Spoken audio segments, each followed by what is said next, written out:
Hello everyone, I'm here again with Angelo Giuliano I with just our special interview, which is more Marxist, more open. Yeah. So Angelo Giuliano has something to talk about Thailand, which is currently going on. yeah, I just came out from an interview with Press TV. I like very much this channel. It's a really good channel. If you get a chance, to check this channel, they have some real good documentaries, and the news are pretty good. Very quite accurate, I would say. And it was about Thai protests, and basically just to explain to them what is happening right now, who is behind this, and the current situation. Because I've been following the Thai protests for a long time. I was actually there in 2010 when there was the last unrest of the red shirts, and it was quite a bloody a protest. They had dozens of people killed because both sides were like firing with the real bullets. So that's pretty much what happened today. Just an interview, and I'm glad to be back online with you, Jason. Yeah, I'm glad too that we can still finish this interview. Yeah, I try to be, I'm not an expert. You might be more accurate than me actually whenever it comes to Marxism. I have some knowledge, but not I didn't go extremely deep. Mhm. I'm mainly an expert, I would say, in China topics related. And my father was actually also a communist, so I had some teaching from my family. So he was in the Partito Comunista. Italiano, Yeah, Italiano. Italiano. You need to remember that the Italian Communist Party was very strong in Italy. Mhm. And the only reason that the Communist Party in Italy didn't come into power was that the CIA actually had meddling back then.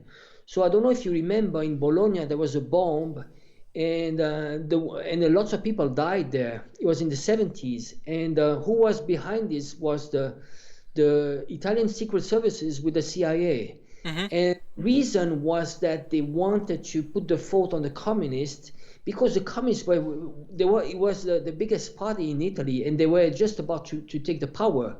And so in the 70s it was getting dangerous for the US to have countries like France, Italy, that had like very strong communist party. They were really tilting towards Moscow. It was not like independent back then. It was not independent communist parties. They were the link with Moscow was very strong. Mhm. Mhm. And I think even Bordiga was kicked out of the party. Some case, I think. When is it? Botiga or which Bordiga. one? Portiga. Is Yeah. it like very early on in the 60s, 70s, or is it more? No, that was more early on. I think. Yeah. Yeah, yeah. Probably I mean, 1920 lately, something. lately. Okay, I got it. I got it. Yeah, yeah. Not surprising. Yeah, I know more like a recent history Mhm. as far as the communist in Italy. Just Aha. more recent history. Yeah. Aha.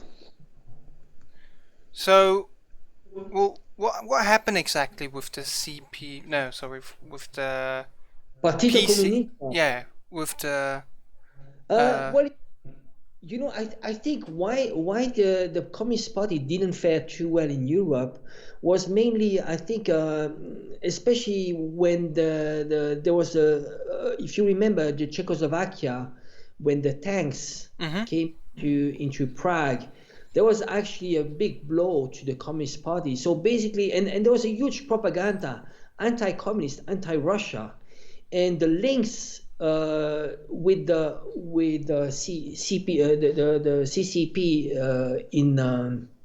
in Russia, in the USSR, was too strong. A lot of governments, a lot of countries, they were really afraid that the people that were in the Communist Party, they pledged more allegiance to Moscow before pledging allegiance to their own country. And that was the problem, that's one of the reasons that the Communist Party at the end, they didn't do very well, and especially once there was the fall of the Berlin Wall, it went like really bad. I mean, just like it became like just marginal. Now it's Mhm. very marginal. And there's no, I don't see much like real left. When you look at Europe politics, there's no real left now. It's more like societal. It's not the real left. What we call the class struggles. Hmm. The real communist. I think it doesn't exist anymore. Yeah. Yeah, no, I completely agree. And so after the Czechoslovakian thing, uh, that already harmed the Communist Party Italy, and then later the fall of the Soviet Union, probably. Yes, yes, yes. It was very gradual. You need to remember so that in Italy we had what we call the Brigate Rosse. Hmm. Brigate Rosse, they were like terrorists. And One moment, I have to cancel the the that you can see me because my program starts to lag, and then it won't record don't properly. don't worry. So after the collapse of the Soviet Union, was that more or less the end of the communists in Italy? Yes, more or less. And also in Italy, we had a movement which was very radical, and actually it was labeled a terrorist movement. Was called Brigate Rosse, and so basically whenever there were bombs, they would give the fault to Brigate Rosse, Hmm. which was the far left of the Communist Party, because they knew that they could not get they could not get the power through the democratic process, Hmm. because the establishments had their hands. And also you need to keep in mind also that the US had always their hands in the establishments in Italy. After the Second World War, the US were the one putting back the mafia in Italy. When the fascists were in power, the mafia was gone, Hmm. and once the Americans took power, they had the mafia to collaborate with the US, and they created some kind of deep state in Italy, and Italy has not is still kind of colonized still. You need to remember that both Germany and Italy, they have U.S. army bases, and they're not free to do what they want. So they are taken hostage. So whenever, especially in international politics, when it comes to geopolitics, Italy and Germany, they need to listen to the US. They have no choice. So they are still I would say occupied forces since Hmm. the Second World War. And also remember, when Angela Merkel and all the European presidents and prime ministers, they had their phones wiretapped, right? And they protest? They didn't protest. Do you know why? Because they have to listen to whatever Big Brother, American Brother is saying, right? Hmm. Yeah. So, yeah, I mean, that's interesting. In Switzerland, it was the case that after the collapse of the Soviet Union, everything, or more or less everything, collapsed. The communist parties fell apart. The left Yeah. wing movement was shattered, and that was like the complete end for many years. And I mean, I think I already said that I am in the Communist Party of Switzerland, Yeah. but I'm kind of doing now my own thing because I'm not very happy with that party. Yeah. Um, yeah, but there's not like a huge upswing again, but slowly, yeah. Yeah, I think in general there's a new movement, but might not be like very pure communist. But I would say it's what we say in French, altermondialiste, which is in English I think it's internationalist. Mhm. Basically, they want another alternative to NATO views. So it's more like an anti-imperialistic approach. But those are those movements are very easily marginalized by the media. So whenever, think about it, in the psyche, in the mental of people, whenever the words are used as such as anarchist or communist, it's related to something which is bad. It's very deep in the subconscious mind of people because whenever we are brainwashed by Hollywood, so whenever and this comes from the U.S. propaganda and McCarthyism, Mm-hmm. when communists were labeled as people that were eating babies. I Yeah. mean, was they used to be like really the bad guys, and in reality, it's just it's not like this. It's not black or white. There's lots of good things. They were actually very scary for the liberal, the capitalists, because if the communists was successful, which it was at the beginning, well, it would have been a problem of legitimacy for Western powers. So this is why they had to suppress as quickly, as fast as possible, the success of the USSR. And Mm-hmm. and again, USSR was not perfect. We need to keep in mind that communist is an experimental, and the same as Western democracies are still experimental. It just depends how you put those events in a human history. Democracy has maybe 200 years of like a recent. I mean, I'm not talking about Greek, going back to the Greeks, but if you take from the French Revolution, it's not much time. So there's an event which is very interesting, is when Zhou Enlai met the first time with Who? Zhou Enlai. He was a Chinese leader. Mm-hmm. They went to France, and the French, I think it was a prime minister or president. He asked him, "What do you think about the French Revolution?" And Zhou Enlai, he answered, "Well, it's too early to say." Uh-huh. But that is very interesting to see that, like how we look at things into perspective, into history. You see, I still see U.S., for example, democracy as something being very experimental. And also, I would say the position of the U.S. as world greatest superpower as being just an anomaly in history. It's very short in human history. It might last only 200 years, but for 2,000 years before that, well, China was the greatest economy. So you see, I think it just depends how we look at history. Some people are stuck with the election time, which is for 4 to 5 years, Mm-hmm. and some people look at much longer. So I think my experience, because of living in China, I tend to look at much broader in terms of generation. And I think it's important just to have a wider view and to understand much better, like history, because the only way we can understand the present moment is by just really learning more about history, where we come from and where we're going. Mm-hmm. Okay.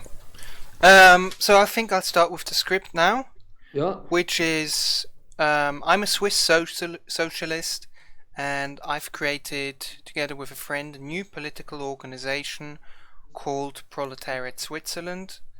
I've studied the classics of Marxism and the classics of Leninism, or of Lenin, Stalin, etc.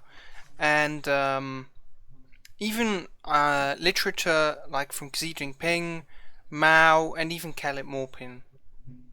Yeah, Excellent. so that's about me. Um, our first question comes from Progressive Patriots, and the question is the Chinese Communist Party active in Hong Kong, even even though they have been banned, and if so, to what extent is it active? No, it's absolutely not active. Um I would say there's It's very interesting because the pro-China, the pro-Beijing movement in Hong Kong is more right-wing actually. Hmm. And if you look at the movement which is anti-establishment is more left-wing, but more societal, and it's leaning culturally, it's leaning towards like the US. And so there's no Communist Party there in Hong Kong, absolutely not. You know. Uh-huh. And they're not interested. Keep in mind that China, Beijing is absolutely not interested, and it doesn't want to interfere into Hong Kong affairs. Hmm. So that would be just a bad mistake to do. The purpose of China, what the goal of China is in Hong Kong is above everything to have maintain sovereignty of China over Hong Kong. That's the most important issue. Hmm. So we call this system a one country two system. So above everything is one country, and then China wants to respect the two systems. And it's very important to see that the end game here is not only Hong Kong, the end game is Taiwan. So Beijing needs to show Taiwan that the one country two system that is applied in Hong Kong is working and could be applicable to Taiwan. Uh-huh. Yeah. So, so what the Taiwanese independence movement did was to influence Hong Kong and to meddle into Hong Kong with the USA, meddle into their affairs in order to create chaos and to strengthen their position as being an independent movement. So to do long-term secession from China. So you see how it works. Basically, you steer trouble into Hong Kong so you can win the elections. And this is what happened with the DPP, which is the independentist movement in Taiwan. They steered problem in Hong Kong. Back then, before the riots, they had 35% of support. Hmm. And by the time they had the elections in Taiwan, they went from 35% to 60%, and they won the election. Hmm. You see, Hong Kong writers were just pawns used for Taiwan purpose and for the US. And that's a high treason. I think it's very stupid. But they don't see. Sometimes people they are manipulated and they don't see what is the game behind this. Yeah. But is currently Taiwan part of China, or are they like not part and they want it to be part? I mean, I know that it always was part of China, yeah, but is it like now currently, is Taiwan their own country, or is it governed through China? No, no, no.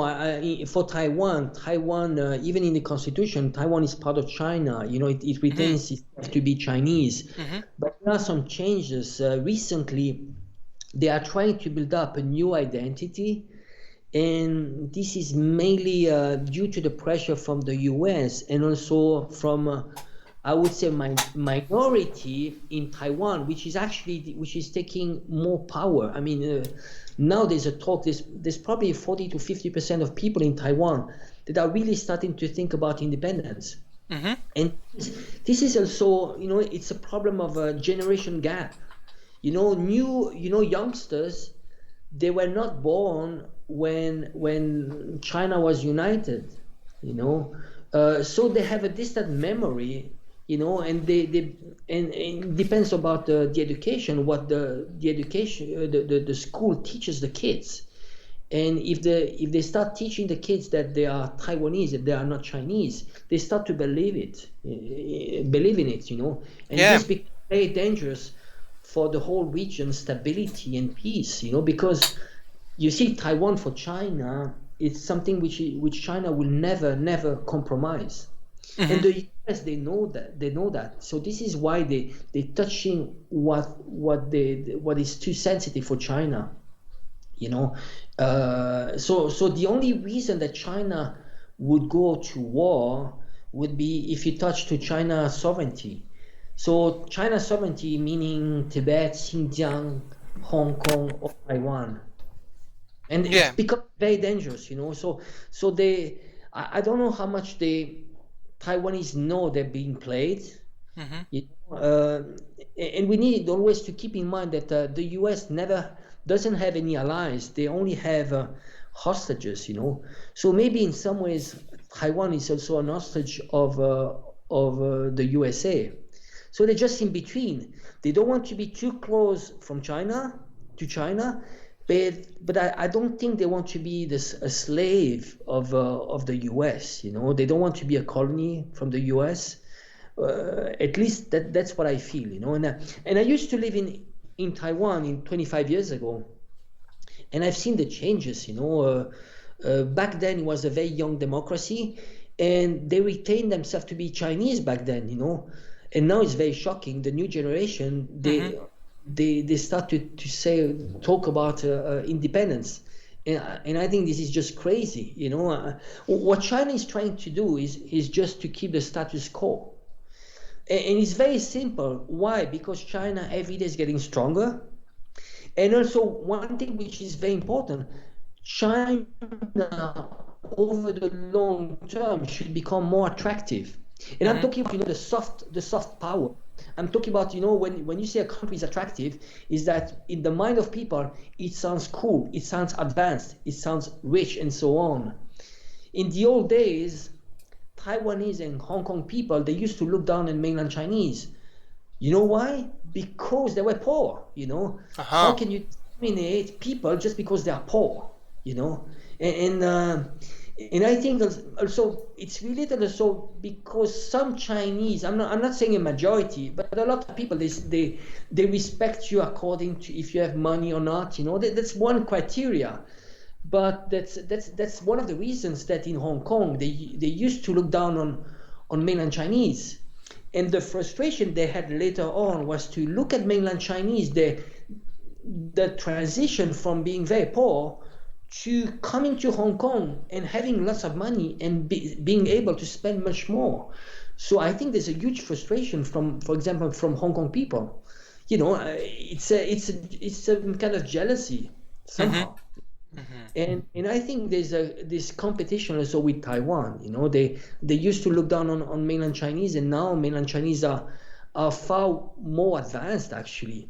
If you look at Taiwan economy, it's been stagnant for 20 years because democracy right now is not working in Taiwan. It's a chaos. If you follow what Taiwan politics, it's just so chaotic that they never get to things done. If they Uh-huh. want to grow, it might take it might take ages. It's the same as in the U.S. They have railways. What would take 2 years in China takes 20 years in the U.S. And that's the problem of democracies. Mm-hmm. So I myself and a lot of other people have been wondering, what does the system change um, from China in 2047 look like? Would that, for instance, look like that China has total self-reliance, just like the DPRK? Would they establish some kind of juche? And additionally, there have been rumors that China allegedly would then support. Do you know Gonzaloists No.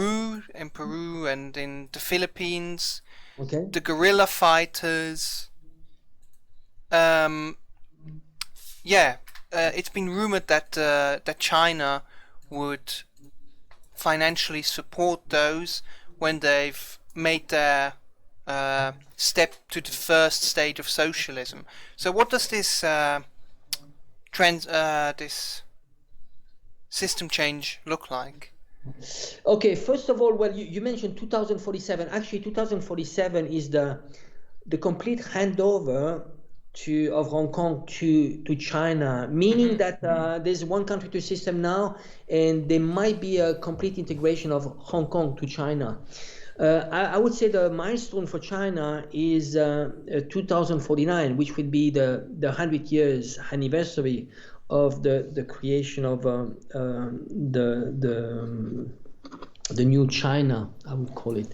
That is the milestone. So the milestone of China is to become very strong. There are several milestones, and 2049 would be just to be. I think they're talking about twice the size of the economy of the U.S. and to have a strong army. But then keep in mind that China is not hegemonic. It doesn't have aspiration to be imperialistic. And then your question about financing new movements, China is absolutely not like this. There's a rule in China, and they're very, very consistent. And actually, I very much agree with China, is they want to promote multipolarity in a multipolar world, and they never interfere in other countries' affairs. They've been consistent all along. And also, there's one thing that Xi Jinping said very early on was to say that we do not export, quote unquote, we do not export a colored revolution. We don't want to export our ideology, you know. And I agree very much with China. We do or we do not want to export ideology? No, I think it's wrong. I think it's wrong. Because when you want to export, it means you want to force upon someone your ideology. And this is what the US is doing through the color revolution. What China is doing is actually much smarter. China is delivering to its own people. And you know what? If other countries want to be inspired by China and copy what is working in China, they might as well copy, yes. But China doesn't want to export that. And China knows too well that if you start to do like this, then you are going to have the US and the Western world to oppose you. So China is playing low key, low profile.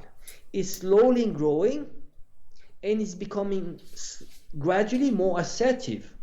So China is the second greatest economy if you in terms of GDP, but if it's in terms of PPP, it's the greatest economy in the world.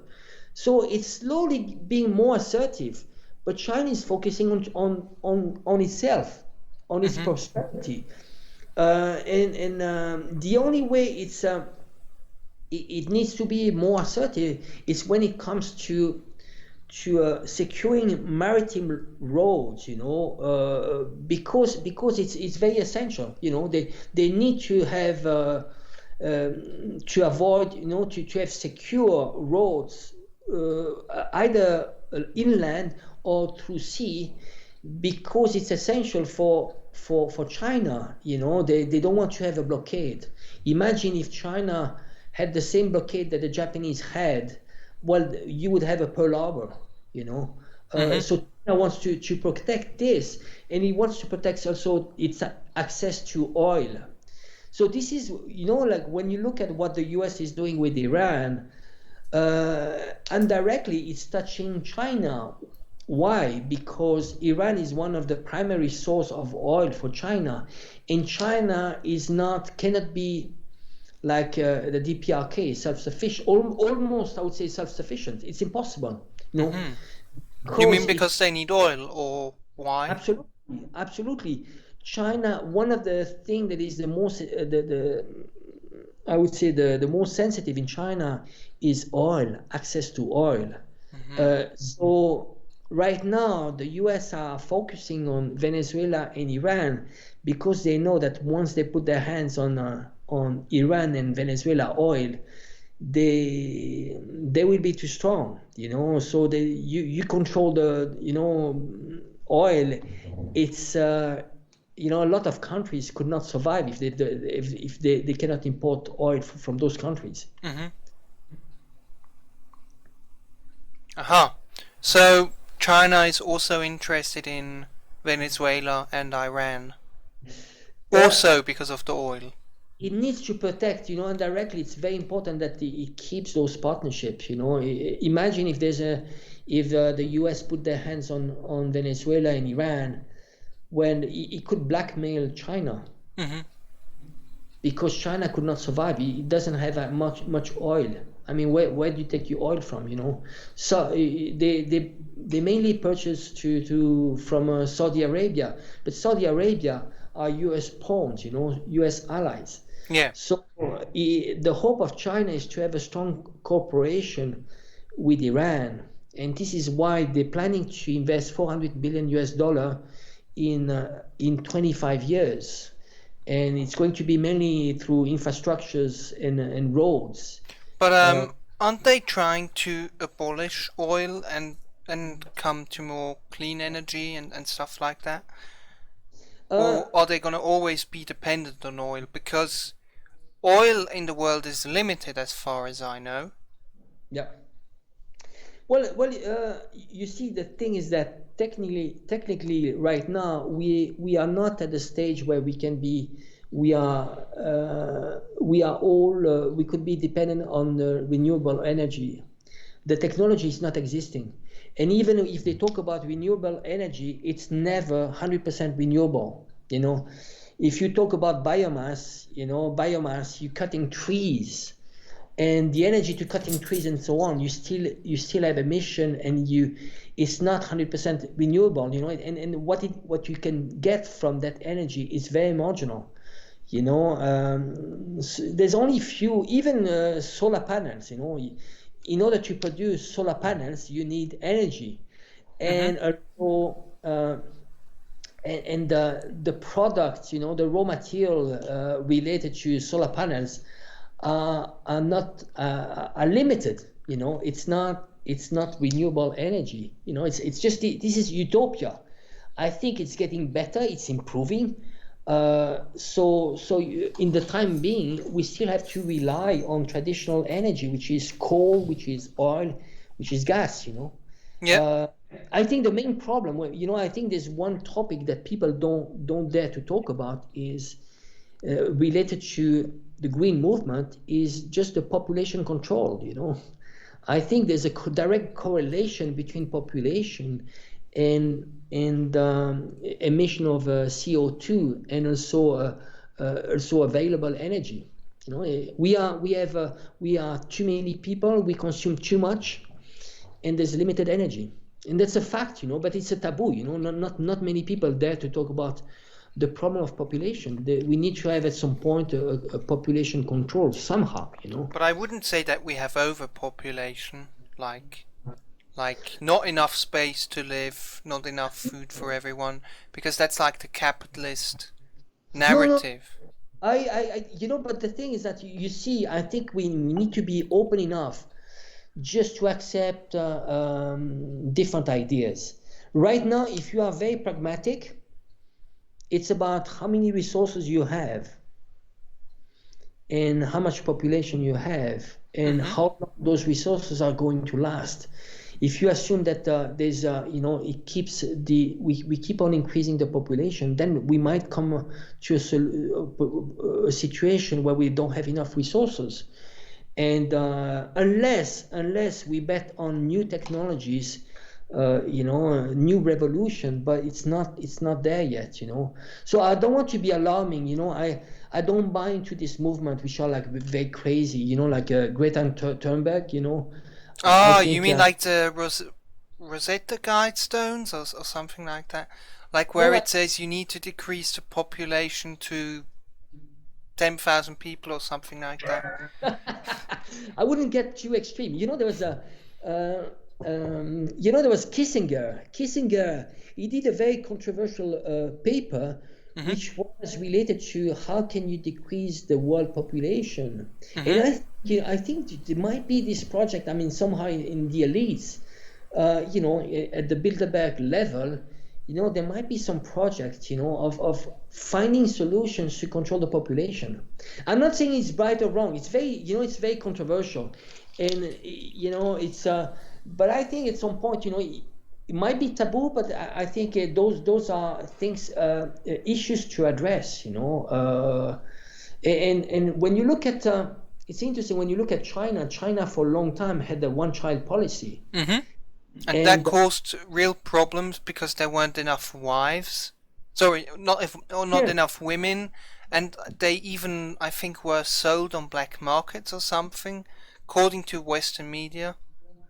Yes, there was in the countryside. I mean, some people, because they were like because the tradition wants you to have at least a male child. They might have killed some male child. Yeah, yeah, of course. There are side effects, but what I'm saying here is that you see China, they're gonna hit on China on human rights because they had one child policy. Mm-hmm. Then when you look at China also, China is actually responsible for the world to say, well, you know what? If they hadn't done this in China, maybe they would have like 200, 300 million more people in China right now, and they would have limited resources, and it would be, China would be weaker, you know? So is it right or wrong? And at the end, also more population means more damage to the earth. You know, it's just, it's a bit taboo subject. But you see, China did somehow sacrifice. You know, and we are you know, you see, when you're talking from Switzerland, we are in a comfortable position because it's very easy for us to judge. You know, we're here, we're drinking a latte, $5 latte in Starbucks. It's easy. And then we are talking about Africa, we're talking about, you know, the greatest South. And we don't realize their problems are completely different from our problems. You know, we are, you know, our problems will be like very, you know, existential problems are very small. You know, we are like debating between going to a Zumba class or we go to a yoga class. We are debating between a cappuccino or latte. In the Greater South, they are debating, they are in a survival mode, and they need to take tough decisions. And this is what China did, and this is what countries in Africa are doing on a daily basis. So, you know, we are fighting some fights, you know, like the Green Movement. Sometimes we pointing the finger at China or African countries. Oh, you are damaging the environment and so on. But you know what? People are not. They cannot eat. You know, when you don't have enough food, you have other existential problems than we have. So we want Africa to stay green for us, but not for the Africans. You see what I mean? We are very selfish. The thing is that it's more complex. It's not black or white. You see? So when just going back to what we were saying about the environment, you know, it's a complex issue. We don't have all the answers, but I'm confident, you know, that there might be more like new technologies that are really fully renewable energy, but we're not there yet. It's a utopia at the moment. So, what do you think the future of the military alliance between Iran and China will look like? And how do you judge the danger of the US as an aggressor?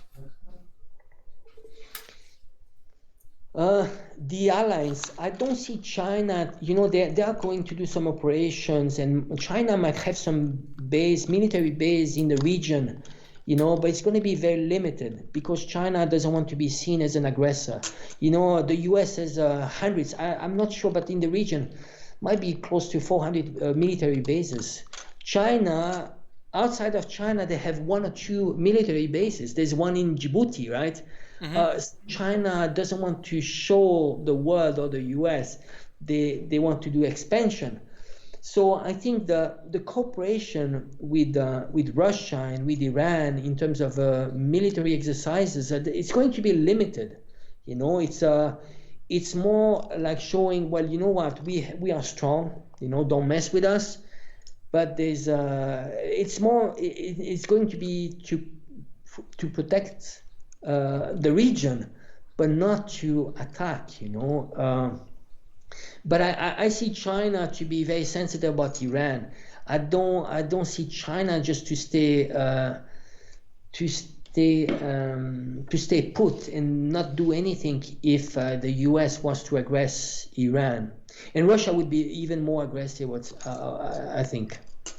So I think Iran is the limit, not aggressive to whom? Well, to protect Iran, you know. Yeah. I mean, I think the US are already going too far. Think about how many government they they have toppled, or they try to topple. They're messing with Venezuela. There was Iraq, Syria. There's a risk of Lebanon. There's Afghanistan. I mean, how much do you want to bully the world? Iran it's too sensitive. Well, those countries you mentioned, that's not even a fraction of the list of how many countries the US has bullied and destroyed their systems. Like I could tell you 10 other countries which they bullied. So yeah, it's incredible. Sadly, it's a reality. The problem is that if we start talking like this, we always sound like anti-American and so on, but it's not. I don't have Anti-American foreign policy, yeah. Yeah, anti-American foreign policy, but I think it's at some point we need to speak out. That violence, we don't feel it because we watch the news, we watch movies and so on. But when it comes to your door, then it's very different. So when I was in Hong Kong, I saw the riots, and I could imagine, Hong Kong turning into a new Syria. It was very worrying. Sometimes there could be a tipping point where going from riots to civil war, and it's very worrying when it happens in your home. So you see, imagine if that happened in Switzerland. The day that this happened in Switzerland, I tell you, you'd be coming out and do something. And yeah, definitely. This is what happened for me when I was in Hong Kong. I said, well, you'd better stop. This whole thing about democracy is all bullshit. You need to stop interfering to Hong Kong and China affairs. And I think. And I think I did it also because of probably my age it makes me do things that I wouldn't do when I was 20 or 30. When you are 50 years old, you are in a different position. You have lived. You have a different background, and you can tell you know that you're right, and this is to speak up is the right thing to do.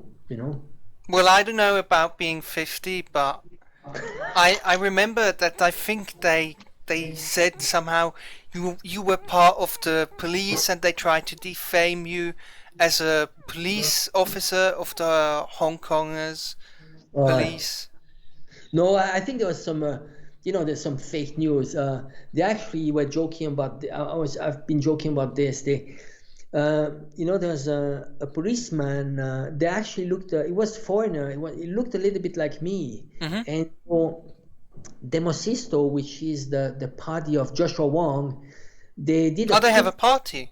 Yeah, they have a party, but it was dissolved. They dissolved it once there was a national security law. They dissolved the party, but they issued a fake news, and they were saying that that this guy was me, or this guy, and from the police because he looked a little bit similar to me. So he did a Twitter, and basically I got the screenshot of the Twitter, and I said, well, you guys are joking. This is not me. And after they took away the Twitter. But you need to remember that during 12 months of riots in Hong Kong, there was lots of fake news. Lots of fake news that was internal to Hong Kong, but also fake news that the Western media would just take, and they would never fact check those news, sadly. Yeah.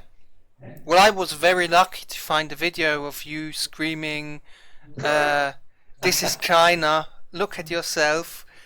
Through that video, by the way, which you told me about, where you said, look at yourself in the mirror, that's how I came about to know you. And then I heard, oh, you lived in Switzerland, you know about democracy. That sounds interesting. I have to find more out about you.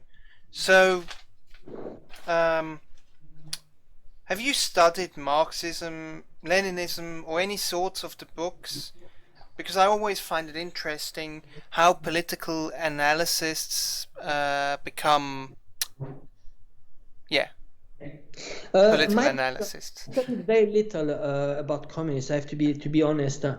I have my background is I would say it's the the Chicago school actually. You know, I come from I did my Do you mean the Chicago boys? yeah, well, that's what I've studied. You know, if you look at the roots of what I studied like a very, I mean, the whole capitalistic, you know, what you learn in banking. Mm-hmm. So free economy, and so I did my Swiss CFA, and I did my an MBA based on you know, like what you study in the US. It was a Mm-hmm. combined Washington University and Fudan University. So basically they teach us, well, you know what, communist is BS. Communist doesn't work, and you need to you need to let the free hand of the market. I mean, basically let the market be, you know, Yeah. with no regulation. And that's what they brainwashed me, you know. But actually I I studied that just because it was more practical for me. I did financial studies and business just because my approach was, you know what, I'm going to play with the system. You know, money is going to give me freedom, and freedom to do things that are more meaningful. So sometimes you can decide, you can be anarchist, you can be against the system, and you know what are you going to gain from that? Somehow, you know, I was more realistic. I was like, well, you know, there's a system. I might as well just play with the system, gain my freedom. Once you have the freedom, then you have more room for doing stuff that are more meaningful. You mean get your education done, get a lot of money, and then. Exactly. Exactly. You know, I'll be honest. The thing is that keep in mind that the biggest value you have in life is time in your hands. Mm-hmm. So that's what we call like opportunity cost. You need to leverage your time. So, you know, ideally work less, and then make enough money to live, and then use your remaining time to efficiently and to make it meaningful, to make your life meaningful. Because what happened in life in general is that we are in and you know, this is especially for people that are living in the US. People they have 3 jobs, they work like 24/7 all the Mm-hmm. time, they barely time to sleep, and they are in a survival mode, and they don't have the time to start doing like critical thinking, to do research, to live actually. So my decisions was, well, you know what, I'm not going to be an anarchist, or you know, I'm not going to be a yogi in the mountain. You know, I'm going to play with the system and somehow gain my freedom, and it's working very well. You know, I mean, just, you know, I like what I do. My job is related to China, and I get time just to do the bridging between China and the Western world, and somehow I hope I can contribute to a better understanding, and somehow to peace between the two blocks, which are going into a cold war. Mm-hmm. That's it, you know. So my background is finance. So finance, CFA, MBA, you know, it's not very communist. Mm-hmm. I think I saw a quick video where there was like a summary about you, and I think they took a picture of you reading Deng Xiaoping or something. Oh, there was a actually there was a book. No, the book was a Mao Zedong book actually. I've been reading many different biographies of Mao Zedong, and that was during my backpacking travels. You know, I've done altogether in 30 years time, probably around 4 years on the road backpacking, just pure backpacking. That means that you just pack your bag and go somewhere. Yeah. So Oh, just I did like the whole South with America. money or without? Uh, just I had barely money to live. I would work. I was randomly working.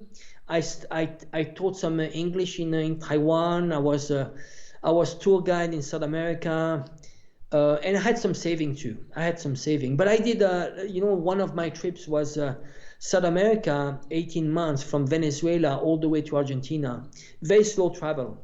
Mm-hmm. So and during those travels it was very good because I could just learn new languages, and at the same time I had freedom just to learn about different cultures, you know, Yeah, and culture they and everything. have a fruitful life, you know. Hmm. So I'm very glad. I mean, so far I'm very happy. I really did what I, you know, if I look at the dreams I had when I was 15, 20, you know, I have more than what I've dreamt of, you know. I'm Oh, very grateful. well, that's great. Yeah, it's amazing. It's a great feeling. It's a great feeling. Hmm. It means like, you know, like I could die tomorrow and be happy. Well, that's always good to hear.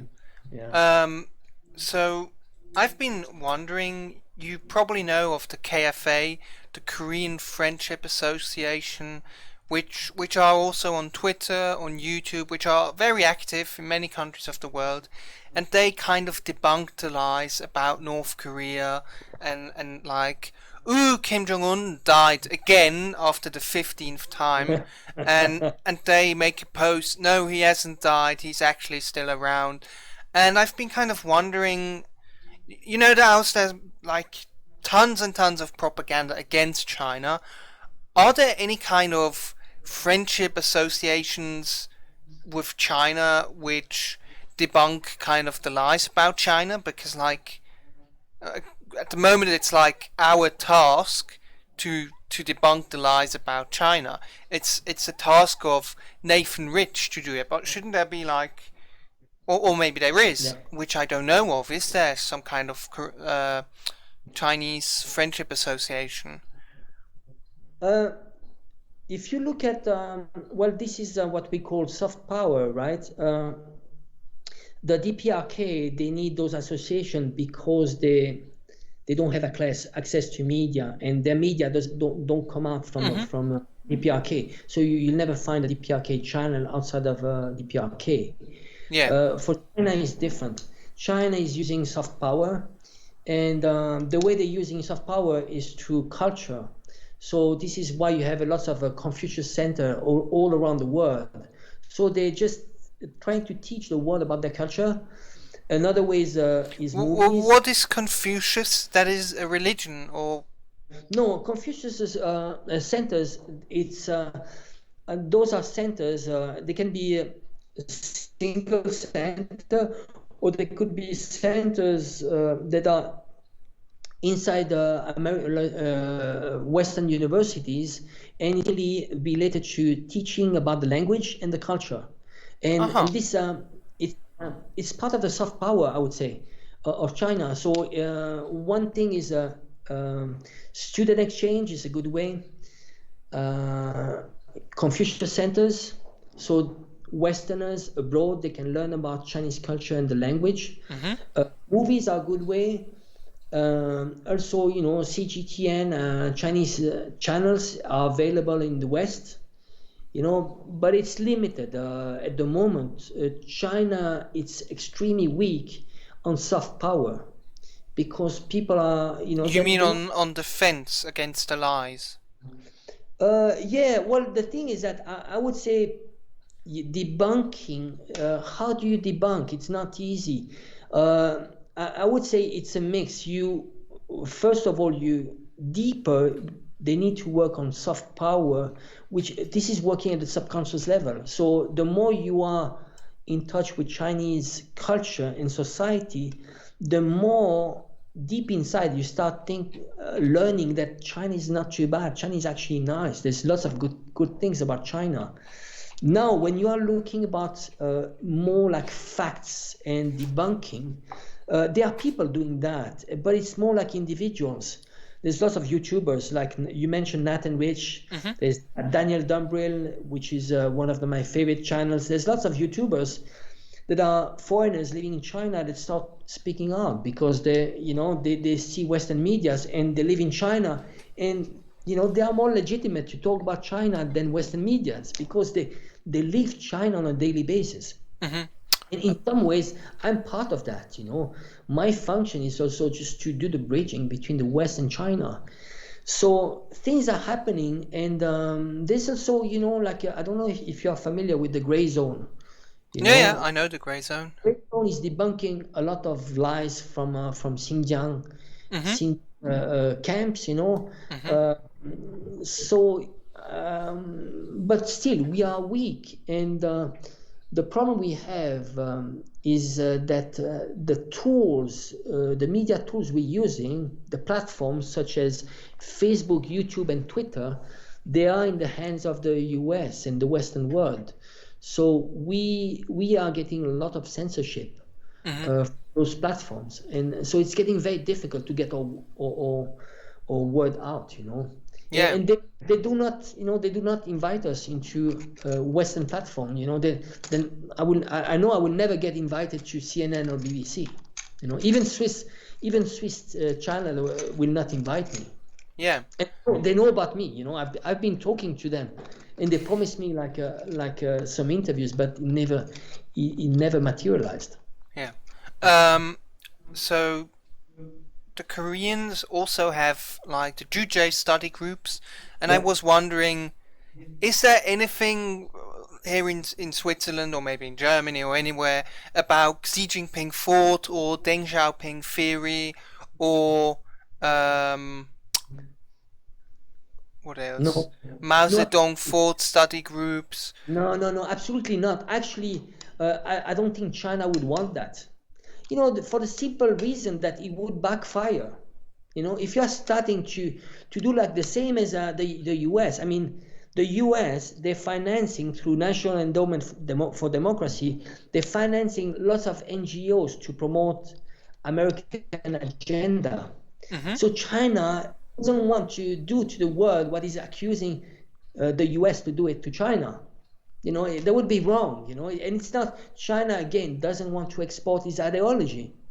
If you are interested about China ideology, well, learn from China, you know, and I think those people, I think the scholars, those people that really study about China, they will be interested, and those ones will tell the world about, you know, the reality about China. But I don't see the CPC to be very active in promoting its ideology. Absolutely not. You know, this is you know, it would backfire. It would be not very smart. Mm-hmm. Again, keep in mind that China wants to play low key. It's not the Yeah. time for that, and they're not interested. Why? You know, they respect each country's sovereignty and each country's system. So for China, even if you have a dictatorship, well, for China, they will be like, you know what? Each country needs to solve its own internal affairs. And Western style democracy are not universal. And I agree with them, you know. I agree with them. You know, why interfere? I think naturally there are reforms that can be done in a country, but it needs to be the citizens of that country that needs to do their own reforms. It's not us. You know, if you start going to other countries and pointing the finger and say, well, why don't you do what like we do? Mm-hmm. How arrogant it is. You know, I cherish our system in Switzerland. I think it's one of the best democracy because it's direct democracy. And I think most of Swiss people are very happy. But you know what?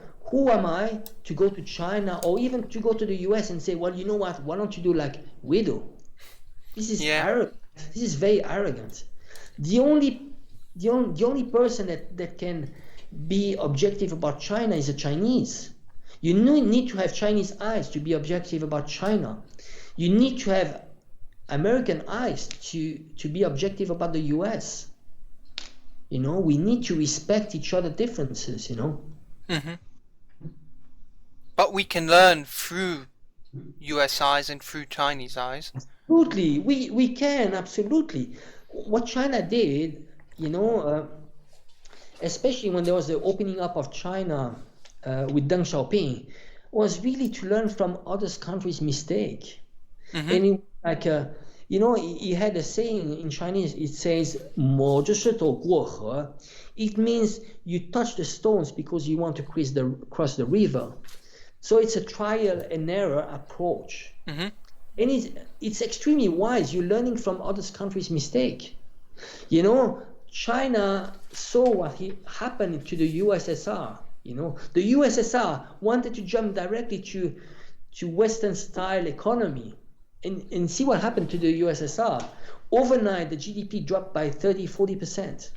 You know, China. Why do you want to redo what the mistakes of other countries? China is much smarter than that. You know. Yeah. Uh, so and I would say the weak points we have in the Western world is that we're not taking advantage to learn from other countries. You see, the thing is that you can criticize China, but you know there's so much you could learn from China. You know, there's lots of things that we could apply to our own democracy. I give you just one example. You know, meritocracy. You know, Oh yeah, we already talked about that. we talked about this, but imagine in the Western world, you have a billionaire that overnight becomes a politician and runs a country. You know, Hmm. what are I his can imagine very well, yeah. you know, while somehow in China it's different. You know, it's a meritocracy system, so you need to have a certain level and you need to deliver somehow, and you get to a higher level as and you get elected to higher level. So there's a democratic system there. So I think there are interesting mixes that we could apply and learn from China, but I'm not pushing for that. For that, you know, again, you know, I think if we're happy with that, you know, let's keep on going. But the problem is that when you look at the US, you know, there's probably only 30% of people which approve of the political system. So that is showing that there's a real problem there, you know, and so U.S. democracy lacks legitimacy. It's not legitimate when you have only 30% of people that actually support the system. Hmm. Yeah. Um, so do you participate in the politics of China? Are you perhaps a member of the CPC? And if you are a member of the CPC, how was the process of becoming a member? No, I'm not I'm not too active in politics. If I was to be active, it would be more like in Switzerland. If one day I come back to Switzerland as a retiree, Well, that would uh, be great. maybe at the city level. I think as an individual we can contribute at the lower levels. You know, Hmm. uh, i- it's what was the other question? You there was one if I'm part of the CCP, and the other one was it? You were asking about How the was the process of joining? um, well, joining the CPC. Keep in mind that at the lower level, when you're talking about the village and town level, you don't necessarily need to be CPC member. So Hmm. you know, villages they vote. You know, I mean, there's probably voting at the grassroots lower level, probably 500 million, if not 1 billion of people, you know, that vote at a lower level. You know, when it comes to city level, the CPC is involved. It's different. It's a different issue. But at lower level, there's pure democracy. So you go to a village, there's a village leader. It doesn't need to be a CPC member, and you Aha. just you know, and and this is working very well. You know, it's I remember Jimmy Carter met with Deng Xiaoping, and he wanted to supervise. You know, Jimmy Carter has a foundation which Horrible supervises. president. He's a horrible president, but somehow, if you listen to his interviews about China, he's not too bad. When it comes to China policy, he's very objective about China, and he's not. You know, he's been very vocal against the crimes against humanity in the U.S. You know, he's been critical about Abu Ghraib. He's been critical about Guantanamo. You mean Deng Xiaoping? Or Jimmy Carter. Jimmy Carter? Because Uh, wasn't Jimmy Carter the one who, I think, destroyed the socialist Grenada and continued the assistance in Guatemala of the genocide of the uh, people there? yeah. You know, if you, I think since the Second World War, if you were to apply international standards, every single American president would be a war criminal. That's my answer. They are all criminals. Well, they And are criminals, so, even without standards, because what yeah, they done in Guatemala and all those other countries like El Salvador, etc., uh, that's genocide on my list. So I'm kind of surprised that he talks about human rights and has been critical of his own policies. Well, there's a huge difference between when you are in power and when you step down. You know, the narrative of those presidents, whenever they step down, they start to be critical. But when they are in power, they are just actors. There's a deep state, and they need to follow the deep state. You're not free. You don't have that much power as a president. And you can see Trump. Trump at the moment doesn't have much power. This is why you have like sometimes a lot contradictions between Pompeo and Trump. So I think there's different narratives from presidents.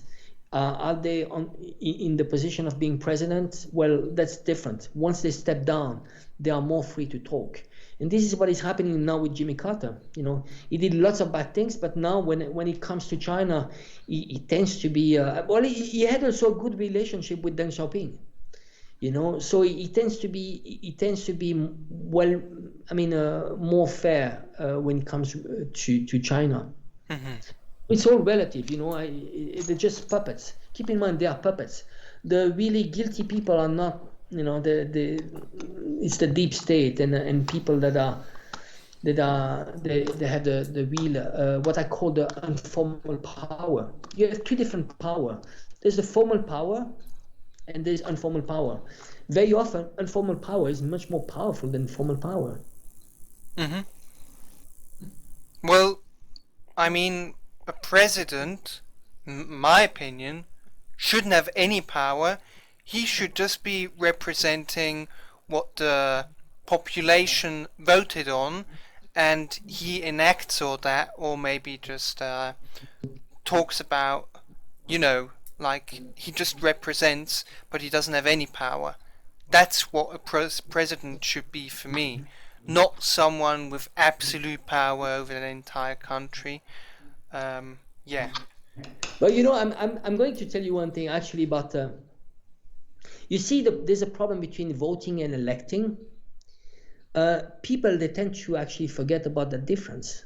Whenever you elect someone, you actually lose your voting rights.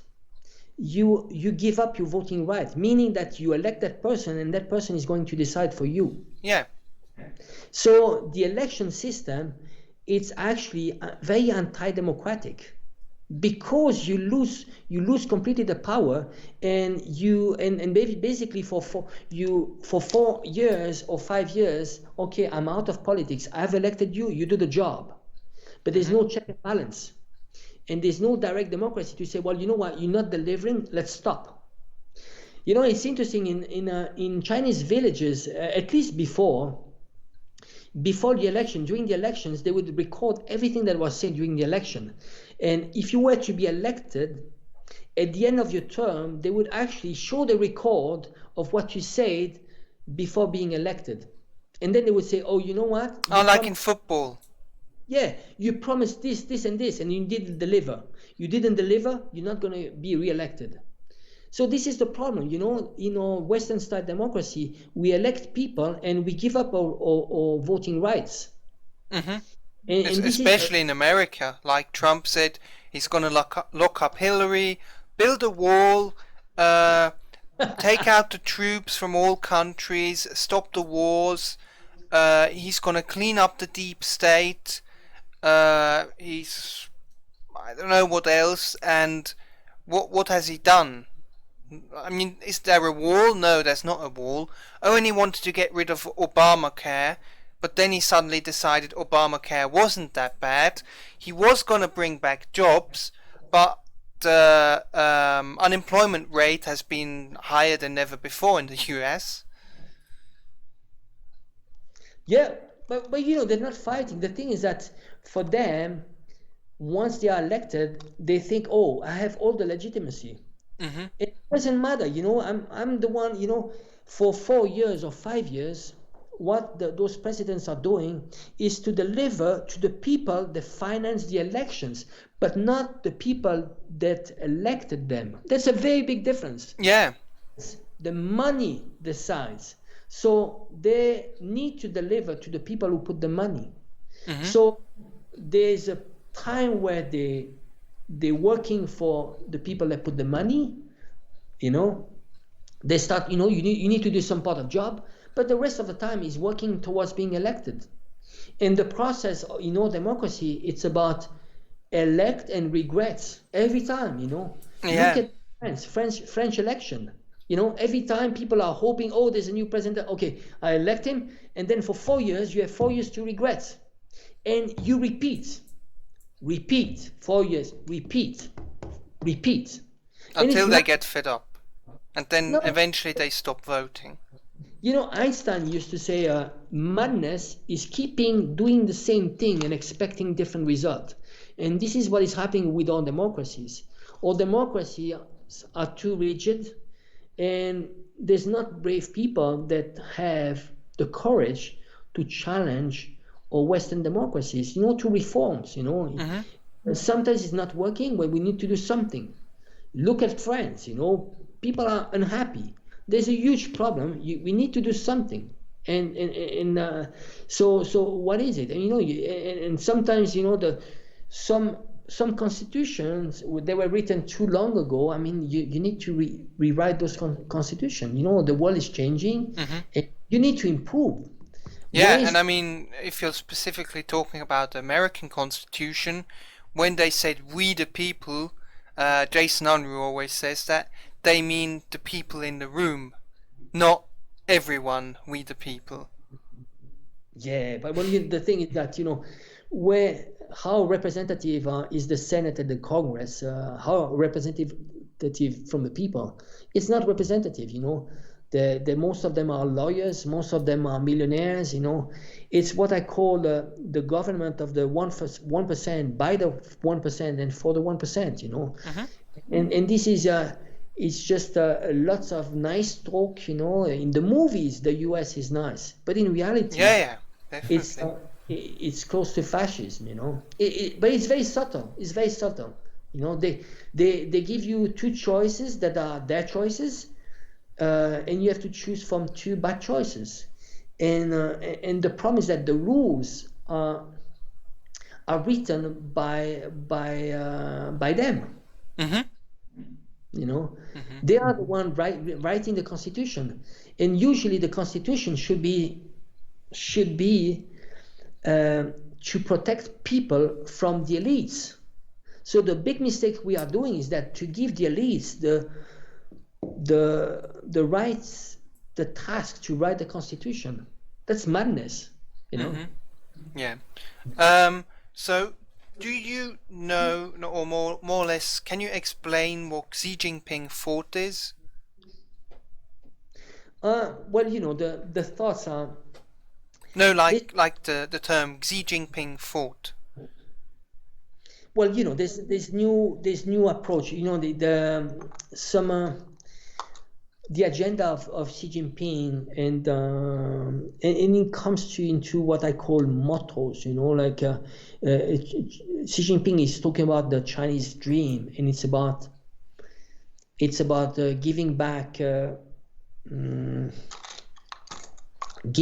to China its splendor, its prosperity, its position it had 150 years ago. So this is what it's called a Zhonggomeng, Chinese dream. Yeah. But to be, I wouldn't be able just to go too specific into that. But it's about really building. You know, he's doing the make America, the MAGA, make America great again. But he's doing it for China, but way better. And he's going to deliver. That's the big difference.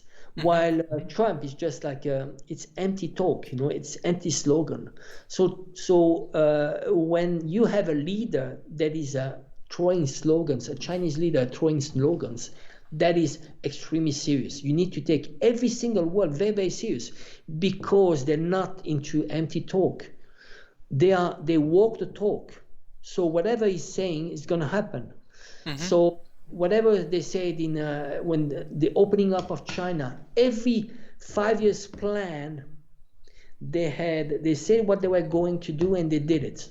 You know? Yeah. They said they were going to build the the most efficient and fast railway system in the world. That's what they did. They said we are going to do a Belt and Road Initiative to link the whole Eurasia, and we are going to spend 3 trillions over a period of 25, 30 years. And Well, they'll do it. they are going to do it. You need to take Yeah. this seriously. It's not slogans to be elected. It's about really telling, oh, well, you know what, this is what I'm going to do. And then there's a huge machine which is going towards this. And this is the advantage of a long-term planning and not to have to work for election. You see what I mean? The Western world is thinking in terms of election time, which is 4 to 5 years. China is thinking in terms of next generation. Yeah. And that is very, very powerful. You know, when you have a vision and you don't have pressure to be elected, but still your focus is to deliver. That is extremely powerful. And the problem is that for the West, this is a problem because China is going to deliver and we are going to be still in the same position 20, 30 years from now. You know, and that is going to be the big problem. So the West is going to struggle for survival because it's not going to be very legitimate when you have China to be so successful and when you have a Western society to be stagnant. You know, when you have a country like the US, when you have the mortality rates, the life expectancy going down, you know, it's slightly going down, you know, all around the world it's going up. In the US it's going down. It means that, and that is an infringement in human rights. I mean, you know, people don't have access to health. You know, they people die in the streets. People are homeless. That's a problem in human rights. Yeah. My next question is, you're also familiar with Russia, and I've been told that Russia is imperialist. So is Russia imperialist? No, not. It used to be. China. You mean social imperialist? I don't think so. I think the Russia. It's more assertive than China. So you don't mess with the Russia like you mess with China. I mean, Russia, you know, they are more willing to come out and help countries in terms of military, you know, so to be more like physically involved. But I don't see Russia to be hegemonistic. I think there's a sphere of influence that they want to protect, and it's only natural. And what is happening now with Russia is that Russia is encircled. You know, when there was the fall of the wall, you mean in Berlin? Berlin Wall? Yeah, they promised. That was one of the promises. They said, you know what?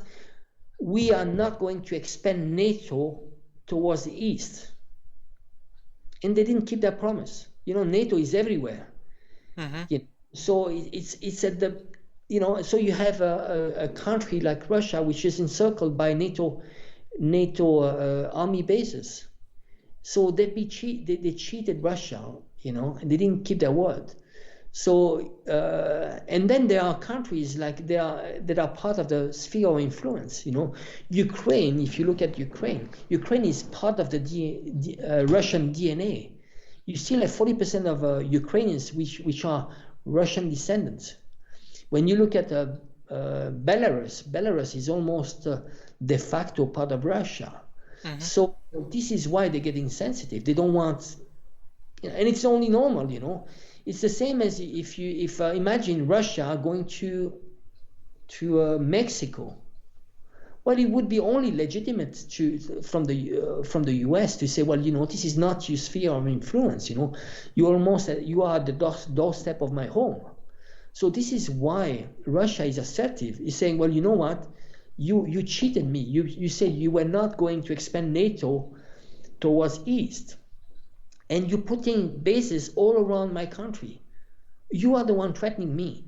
So it's not Russia threatening the world. It's the opposite, really. Uh-huh. Countries like Russia and China, they are being encircled by NATO allies. Hmm. Do you know, just a quick question, is China, are Chinese forces in Syria, or is that just Russia? No, absolutely not. The only time that Russia had army outside Oh of no, I China, mean China. what is it? Are there Chinese forces in Syria, like there is Russia? No, no, that's what I thought. Uh-huh. The only time that China goes outside is, the army goes outside and is active outside of China is through UN missions. If you have Chinese in Syria, you might have actually Xinjiang Uyghur terrorists group, which are Uh-huh. in Syria. I don't know the number of people, but they are talking about between Afghanistan, Syria, in the whole Middle East. Family included, around 30,000 Xinjiang radicals Mm-hmm. that are fighting. Mercenaries or people just fighting for ISIS. Mm-hmm. So that's a reality, and this is why actually China is very scared afraid of having those terrorists just to move back to China and to see more problem in the Xinjiang province. Yeah. But you don't have Chinese military forces in Syria, No, absolutely not. Absolutely not. except with UN peacekeeping? They might, but I doubt they have any Syria. They tend to be very active whenever it comes to UN keeping. Mm-hmm. China is very willing to go through the UN, and actually, China is probably the one of the members in the UN which is the most active, which really wants to promote multilateral talks. Mm-hmm. You know. Yeah, definitely. Um, can you talk about the hostilities between China and Vietnam? Yes. Well, this is one of the most sensitive Like not questions. not the conflict where Mao said, "Oh, Vietnam is revisionist and whatnot," but and then even sided with the U.S. So I think with with the CIA, but like currently now, because apparently there are still some hostilities. Yes. Well, you need to remember. Well, probably in the whole region, one of the it's probably the only country where really China invaded a few times. It's Vietnam. So over 2,000 years of history, Vietnam has been invaded a few times. Usually, what China was doing the whole region was he wanted just to pay to countries to pay tribute to China. So it's just to pay respect, give face to China. So that was what we call the sphere of influence. But when it comes to Vietnam, it's very strange. But there was always conflict. There's lots of conflicts and still now border conflicts. And what is happening now is that even though there was a Vietnam War and Vietnamese, they suffered a lot because of the bombing, Hmm. but China is still a bigger enemy than the US. Now, And yeah, even now. I mean, now, Vietnam is one of the country in Southeast Asia which is the more pro-US. Just because they don't want to be associated with China. Um, and I think the US propaganda worked really well. So there's a very strong sentiment against Chinese. But even though there are lots of Chinese in Vietnam, it's especially when it comes to the north of Vietnam, there's lots of Chinese ethnic people. Lots of very successful businessmen are Chinese. And also the language, the language has been for a long time. The written language was Chinese. It used to be Chinese for a long time. It's only recent that they have their own writing system. yeah. So it's still the big brother that they fear. It's very strange. Sometimes you tend to fear your closest brother rather than a distant cousin.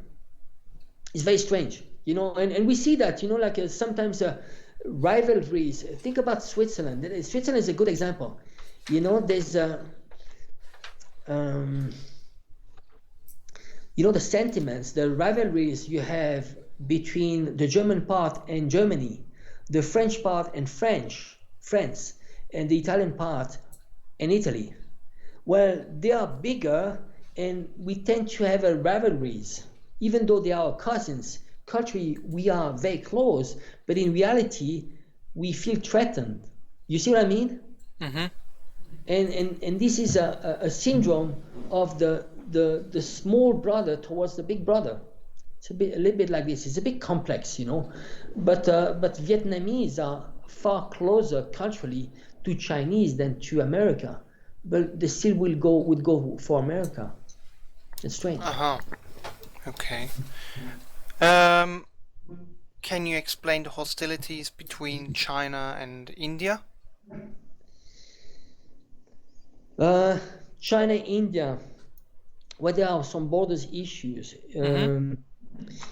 You know, we need to remember that the partition of India back then, the way they were doing borders was not very accurate. So there's a few areas in the towards Tibet in that region which are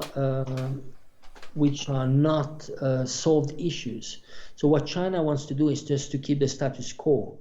And now, because there is the US is trying to isolate China, well, they're trying to use third parties to isolate China.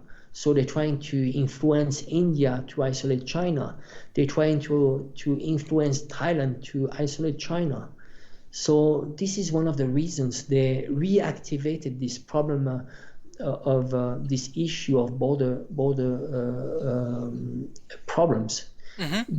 But I think it's not in the interest of India just to keep on trying to argue about this.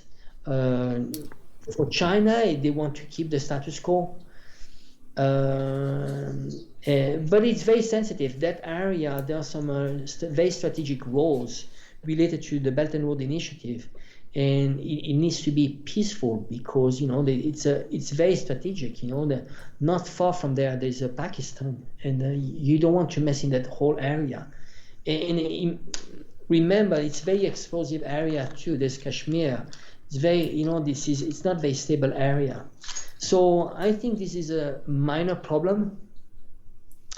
It needs to be solved and over time, but it's not a reason to go to war. They, Yeah. they will never. That's a rule. So, do you mean by the partition between Muslims and Christians or something, or Hindus? That was, I think, the petition about India, wasn't it? No, actually, it was earlier, and also it's very complex. That border issue is related also to some of the Dalai Lama. At some point, he took some decisions, and basically he did some trade in some lands with India, Mm-hmm. while it was not while Tibet was under Chinese sovereignty. But it's a very complex issue, and then you need to also the technology back in the old days. You need to imagine this is. When they were doing the borders, the British were doing the borders with China. Back then, the technology, you needed to go to 6,000, 7,000 meters high. So they didn't have, they didn't have the competences and the technology they have now to be much more precise in drawing the borders. Mm-hmm. So that's some of the reasons. So you have Uh-huh. some land that is currently occupied by Indians that Chinese claim, and vice versa. Yeah. Okay. Um, have you heard about Greta Thunberg, the autistic climate change activist, which now apparently showed support for the Hong Kong protests, Hong Kong riots. Well, I think whatever is cool, people are some people they're going for things that are cool. It's in their agenda. So now, if you look at the neoliberal are going with stuff that are cool. You need to be cool. What do you need? You need to go be green. You need to be for democracy. You need to be gay. You need to be for abortion, and so on and so on. And It's trans. it's in the trend. That's the new trend. It's trendy to go for, and they call this all progressive. So fighting for, and it's cool. Think about it. You're fighting for revolution there in Hong Kong. Lots of people, they would go for that narrative. You mean alternative progressive or alt as in old? What is it? Sorry. Do you mean alt as in alternative progressive or old? No. Well, sometimes people associate things to some movement to being something progressive. Whatever is, and this is how society is moving. Whatever is old is bad, whatever is new is good, and changes are good. So this is why sometimes you have people want to have a revolution, let's say in Thailand, just for the sake of having a change. Just for the sake, we've seen some movies, and it's cool to do a revolution. Let's do a revolution. It's more inspiring. It's more inspiring than going back to what our parents were doing. So, and for the sake of calling themselves like progressive, quote unquote, they what are the limits? What are the limits to be progressive? There's tattoos is the trend, being green, being climate, fight against climate change. Where does it stop? Where does it stop? So a lot of people are going with the trend. So Greta Thunberg is going with the trend. She's going to gain millions of followers like this. It's more like marketing. It's just marketing. Some Marxists said she's trying to stay relevant that way, which is kind of true, yeah. But absolutely. For me, I had like tiny bit support for her because she is a young girl and she's trying to make the world a better place. But now she's supporting the Hong Kong protests, and that's like the point where she probably still thinks that she's trying to make making the world a better place by against evil China and everything, but other than that, I'm not interested in her anymore at all. No, but you need to remember there's behind those movements. This is very, very important. There are big lobbies behind this. Yeah, definitely. It's big money. Al Gore, the Koch brothers and so on. They are big lobbies that are pocketing so much money. Could you tell me what exactly are the Koch brothers? The Koch brothers are the one they're very strong in mirrors, in solar panels. They've pocketed lots of money out of this. Ah, okay.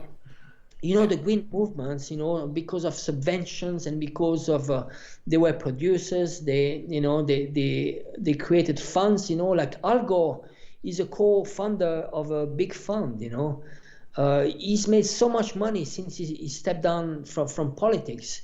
So they remember behind Greta Thunberg is just an image, it's a puppet, but behind it's big money, and actually it's not very green actually. There's lots of things they are advocating which are not very green. So she's just an actor. Don't take her very seriously. She's just an actor.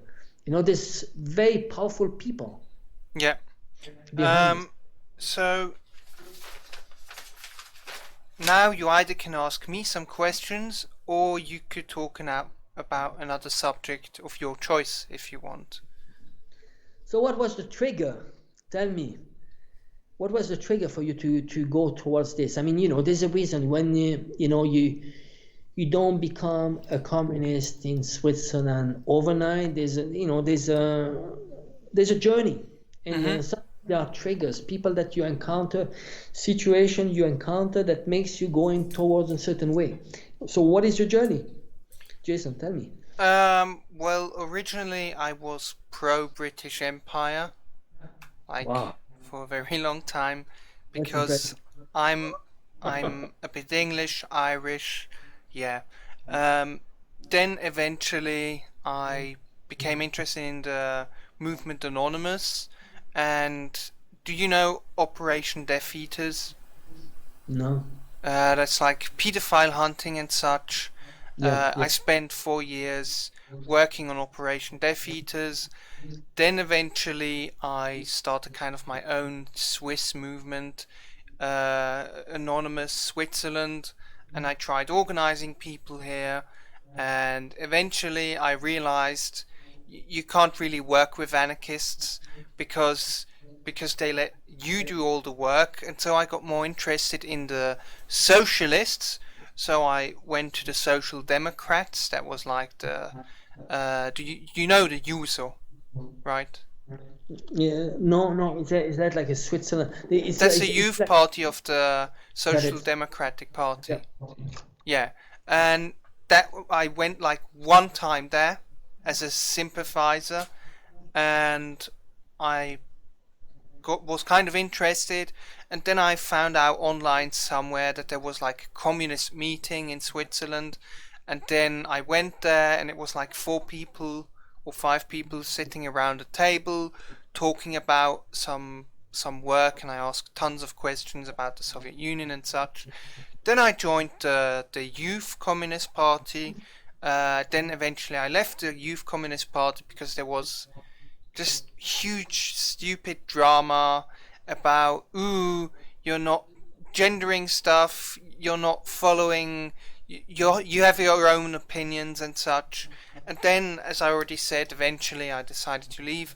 And around the same time, I mean, I was always active on YouTube, but I got kind of a bit more active, and I wanted to do an interview because actually my grandmother sent me something about China which I thought was interesting about the social credit system, and I remembered that I knew I called them dengists at the time, a dengist, which someone who's pro-China, and I wanted to have an interview with him and see, why do you think China is socialist when you have suicide nets and stuff like that. And then eventually during that interview, it wasn't an interview like we are having now. It was one per uh, text writing through Instagram. Eventually, I got kind of convinced that China might actually be a socialist market economy, and that's how I eventually found my way here. Um, then I started listening. You know Jason Unruh? No. Oh, he's like a third worldist, which basically says you can't have revolution in the developed world, but only in the underdeveloped world. So, like in poor countries. He Ah, had an you interview. did you say La Rouche? No, no, What's the name? Can you say again the name? Jason Unruh. Ah, okay, okay. Yep. Oh, you know him. No, no, no, no. I'll do some research. Oh, okay, sure. Um, and he had like an interview with Caleb Morpin, or more Mm. like exchange. And then I realized that Caleb Morpin has very um, knows very much about history. And then I started following his YouTube channel, and that's kind of how I leveled up to the point where I am now. No, I think it's a good reference. It's very inspiring. I think it could, it would be very interesting if one day he goes into politics. He's Hmm. a very inspiring person. So, in other words, I've been in all the political spectrums. I've been an anarcho-capitalist. I've been, because that was the time being in Anonymous, I've been in the top right as a British colonialist supporter. I've been in the uh, bottom left as a anarcho-communist, later anarcho something else, and I've been, or more, I am currently in the top left, which is socialist. Okay, okay. I think it's important, no matter what, just to keep not to be too rigid. You know, I think there's lots of things that we can learn from every party, every once you stop challenging your assumptions and ideas, you will stop growing. So it's important just to always to be critical towards your thinking and Sure, I try am. to grow. I think this is it's a very healthy process.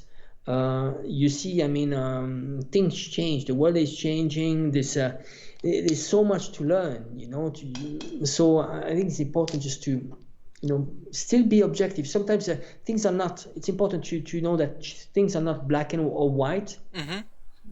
It can be gray. Really at the end, things can change like really, really quick. Um, so keeping a critical mind is very important. Yeah. Is there anything else you want to talk about? I think it's pretty much all. I think we've covered quite a bit in 2 interviews, huh? Yeah, and I think I got a lot out of it. I'm currently still trying to upload our interview, which turned out to be like 3 hours long, and YouTube Wow. complained the video for some reason is too long, so I can't upload it. You need to cut it in two or three parts, I guess, huh? I think there's a YouTube setting or something, Okay, but okay. if not, I'll have to cut it. And I mean, the export has been terrible. It crashed like 3 times trying to export it. Wow. Yeah. Um, yeah. So, thank you Yeah, very much for the interview. my pleasure, my pleasure. Huh? Let's keep in touch. Let's keep in touch. Sure, Text me whenever. I think you're going. I'm looking forward to see the final version. sure. I'll send everything to you. Okay. Perfect. Thank All you right. very much. It's a Sunday, huh? Have a nice evening. Thank you, my Bye. friend.